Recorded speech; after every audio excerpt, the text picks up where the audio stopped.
అంటే ఉగాది నాడు ఏం చేస్తాం మనం?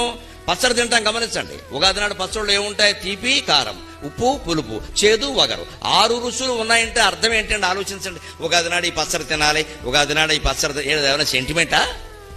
లేదా తినకపోతే దేవతలు ఏమైనా చెప్పిస్తాడా? పైగా ఉగాది పచ్చడి మీరు గమనించండి, దాంట్లో పచ్చడిని ఎందుకంటారో నాకు తెలియదు. అన్నంలో కలుపుకోరండి ఎవడో. అన్నంలో కలుపుకోకుండా పచ్చడి ఏంటండి? అదే మాట. గోంగూర పచ్చడి కలుపుకోవా? చింతకాయ పచ్చడి కలుపుకోవా? వంకాయ పచ్చడి కలుపుకోవా? మరి ఉగాది పచ్చడి ఎవడో కలుపుకోడే.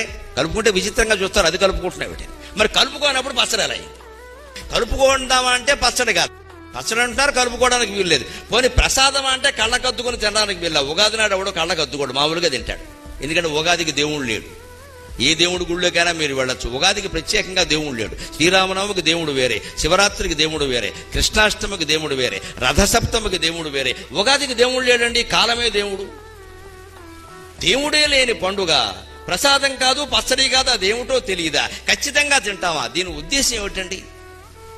ఆ 6 రుచులు తీపి, కారం, ఉప్పు, పులుపు, చేదు, వగరు నువ్వు రోజు తినే భోజనాల్లో ఉండేలా చూసుకో. ఆరోగ్యం బాగుండాలంటే షడ్రసోపేత